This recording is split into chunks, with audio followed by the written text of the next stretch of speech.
का ही है जो क्लास 10 और 12 दोनों का ये सेम ही रहता है। तो ये 12 का है और आपके एडमिट कार्ड में जो भी मेंशन है उनके अनुसार से इसे फिलअप करना होता है।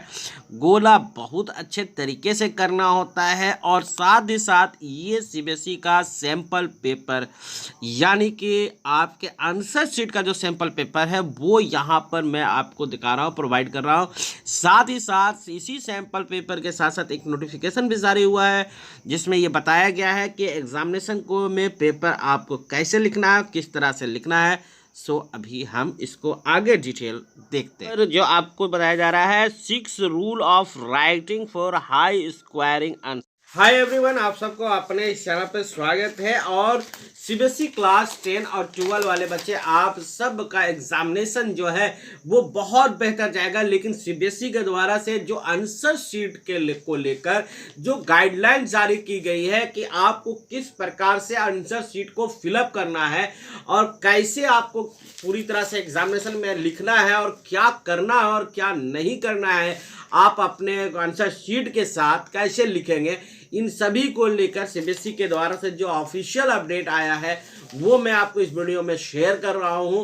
और उम्मीद करते हैं कि आप सब जो है अपने प्रिपरेशन बहुत ही जोर शोर से लगे होंगे। हम लोग भी देखिए यहाँ पर ऑलरेडी प्रैक्टिस शीट जो है और कुछ इंपॉर्टेंट क्वेश्चन पे वो रेगुलर हम लोग काम कर रहे हैं, क्योंकि मैं एक टीचर्स भी हूँ और स्कूल में पढ़ाता भी हूँ।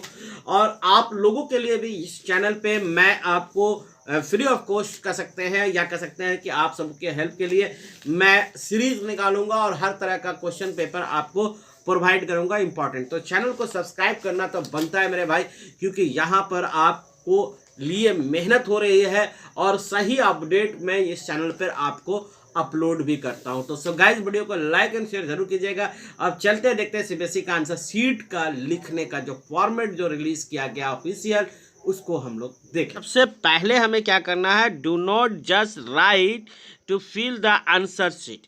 तुरंत हम लोगों को आंसर शीट पे लिखना नहीं जाना चाहिए कि तुरंत आंसर शीट लिखना शुरू कर दिया।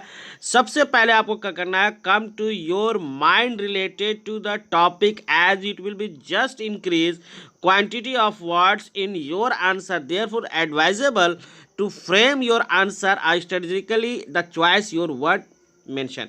सबसे पहली बात है कि आपको आंसर शीट मिला और आप लिखना में हड़बड़ी कर रहे हैं, तो यहीं पर आपको गलती है। आप बका के ना लिखें, पहले अपने माइंड को स्थिर कर ले और रिलेटेड टॉपिक से अपने माइंड को कनेक्ट करें और इंक्रीज कीजिए कि हमें किस प्रकार से लिखना है। एक तरह से आंसर शीट का फ्रेम तैयार कर लीजिए, पहला सिस्टम ये है। दूसरा है, use high frequency word more than low frequency. अक्सर क्या होता है कि हम लोग जो यूज़ करते हैं वो सिंपल वर्ड यूज़ कर देते हैं। यहाँ पर मैं आपको दिखाऊंगा, टॉपर की कॉपी भी दिखाऊंगा कि देखिए वो हाई फ्रिक्वेंसी के वर्ड कैसे यूज़ किया। तो यहाँ पर यूज टू टफ और not very regular word only when necessary, otherwise use common word to explain your answer complete। आपको ऐसे भी वर्ड लिखने हैं जो सिंपल वर्ड है, उसका भी आप यूज़ कर सकते हैं, लेकिन बहुत ज़्यादा ही टफ वर्ड का यूज़ ना करें जिससे आपके मार्क्स में कटने की चांसेस बन जाए। ठीक है, उसके बाद देखिए हमें क्या तीसरा पॉइंट करना है, do not use the construction और द शॉर्ट वर्ड फॉर्म। देखिए सीबीएसई ने इस बार में वार्न भी कर चुका है कि अब जो है आप शॉर्ट फॉर्म में नहीं लिख सकते हैं। जैसे आप हेलो का HL जो हम लोग मोबाइल में यूज़ करते हैं HLO लिख देते हैं, जबकि हेलो HELLO होलो होता है, हेलो होता है। तो ये शॉर्ट यूज़ नहीं करना है। उसी तरह से part of the spoken English हम लोग कैन नॉट लिखते हैं, बोलते हैं कैन नॉट और उसके जगह कैन वर्ड यूज़ करते हैं। तो इस तरह के वर्ड को भी यूज़ करने के लिए सीबीएसई ने सख्त मना किया है। साथ साथ ये कहा है कि आपको वुड हैव पूरा वर्ड को लिखना है, शॉर्ट फॉर्म को आपको नहीं लिखना है। ये भी सीबीएसई ने कहा था। ये को आपका तीसरा नंबर पॉइंट को नोट कर लीजिएगा। अभी मैं आपको टॉपर की कॉपी भी दिखा रहा हूँ और आंसर शीट भी बताऊँगा जो आंसर शीट सीबीएसई ने रिलीज़ किया है। आगे देखिए, while will help in increasing the quality of your answer sheet, for example instead of very rich use wealthy। अब इन सब वर्डों को जरा ध्यान दीजिए। बहुत से बच्चे क्या करते हैं कि ये सब वर्ड यूज़ करते हैं, जैसे मान लीजिए वेरी रिच की जगह पर अगर आप वेल्दी यूज़ कर लीजिएगा तो बहुत इंपॉर्टेंट है, बहुत अच्छा वर्ड है। उसी तरह से आपका जो अवेफुल के जगह पर वेरी बैड के जगह पर आप ये वर्ड यूज़ कीजिए, वेरी कंफ्यूज यूज़ कीजिए प्री एक्सप्लेनेट की जगह पर।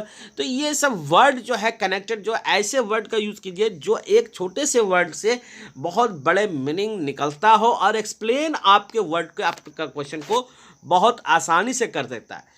दूसरी बात है क्लियर एंड स्पेस वर्ड लिखिए। There is no time and need to make your writing beautiful even enough this can be beneficial but you must write in the manner that it is understandable, easily readable and without cutting and over writing word।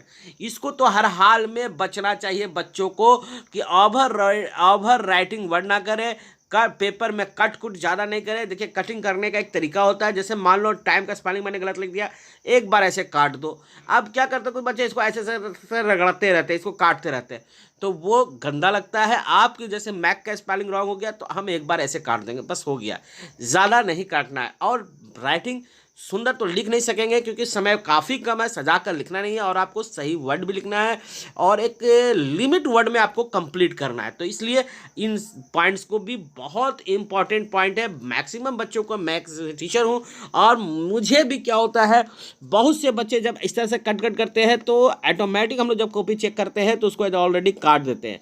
इसलिए काटने का तरीका है, जैसे your का spelling wrong हो तो इस तरह से आप काटते तो सुंदर लगता है दिखने में।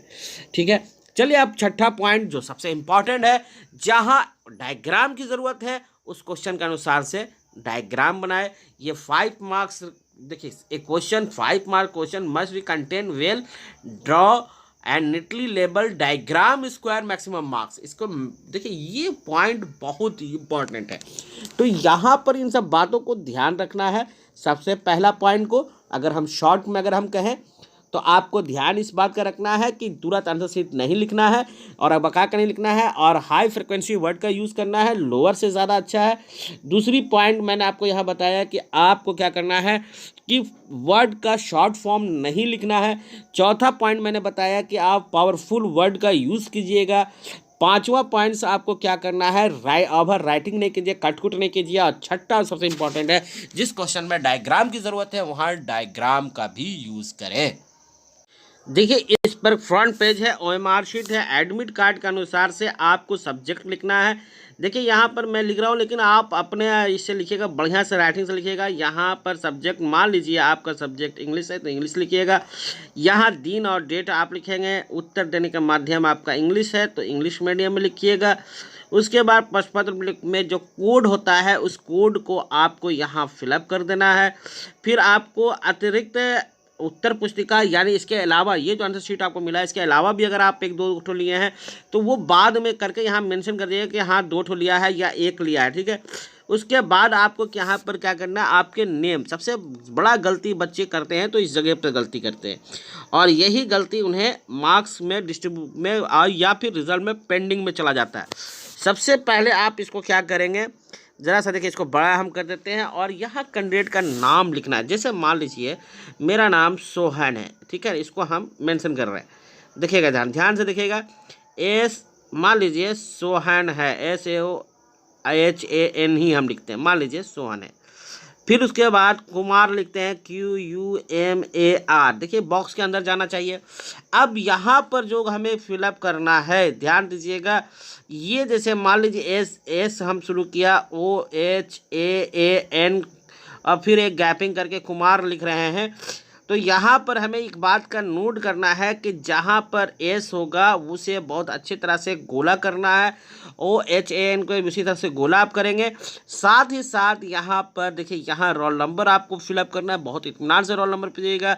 सब्जेक्ट का कोड आपको दिया है, एग्जामिनेशन सेंटर आपके एडमिट कार्ड में दी गई है, वो आपको पूरा लिखना है। देन आपको यहाँ पर आपका रोल नंबर वर्ड में लिखना है, फादर नेम लिखना है और उसके बाद आपको यहाँ पर सिग्नेचर नहीं करना है, ये सिग्नेचर आपको वहाँ किया जाएगा। देखिए इसी तरह से जो एक फिलअप किया हुआ है यहाँ पर बहुत बढ़िया से फिलअप किया हुआ है, वो मैं आपको यहाँ पर दिखा रहा हूँ। देखिए इंस्ट्रक्शन को बहुत अच्छी तरीके से पढ़ लीजिए। ये इंस्ट्रक्शन आपके लिए बहुत इंपॉर्टेंट है, कटकुट नहीं करना है। Use the black and ball pen only, write the answer sheet. Use pencil जो है स्ट्रिक्टली मना है, पेंसिल आपको यूज़ नहीं करना है, ठीक है। और उसके बाद करेक्शन वगैरह के लिए आप गलत ओवर राइटिंग नहीं करिए, कटिंग नहीं कीजिए, इरेज नहीं कीजिए। ये सारे इंस्ट्रक्शन सीबीएसई के द्वारा से जारी किया गया है। अब देखिए एक टॉपर की कॉपी में क्या क्वालिटी होती है, जो टॉप हो जाते हैं और कुछ बच्चे नहीं होते, वो भी मैं इसी वीडियो में आपके साथ शेयर कर रहा हूँ। देखिए ये सीबीएसई का ही एक टॉपर स्टूडेंट्स की मार्क्स का दिया हुआ है, मैथमेटिक्स का है। अगर आप इसके देखिए कितने अच्छे से ये डायग्राम बनाया है और एक्सप्लेनेशन देखिए इनका कितना अच्छा है कि हर क्वेश्चन का एक्सप्लेनेशन अगर गौर करोगे तो देखो यहाँ पर जो आपको टॉप बनाता है वो यह कंडीशनल क्वेश्चन था, तो उसने कंडीशन यहाँ पर भी साथ साथ देना शुरू किया ताकि आसानी से जो चेकर है एग्जामिनेशन जो कॉपी चेकआउट कर रहे हैं उन्हें देखने में आसान होगा। तो यहाँ पर ये देख लीजिए किस प्रकार से ये कॉपी इन्होंने लिखा है, काफ़ी अच्छी तरह से डायग्राम लिखा है। और देखिए इस नोटिस किया आपने, कहीं भी कोई कटिंग नहीं है, एकदम ओवरऑल इन्होंने सब जगह अच्छे मार्क्स मतलब लिखने की कोशिश किया है और अच्छे तरह से लिखा है। और ये आपको जो मार्क्स भी इन्हें 100% मिला है, ये आपको बर्गिंग किया हुआ है, ये आपको डिपेंड कर रहा है जो इस बच्चे को मार्क्स मिला है वो हाइडन कर दिया गया, ठीक है। सो गाइज यहाँ पर अगर आप पूरी कॉपी को अगर आप देखेंगे तो कहीं भी कटिंग नहीं है।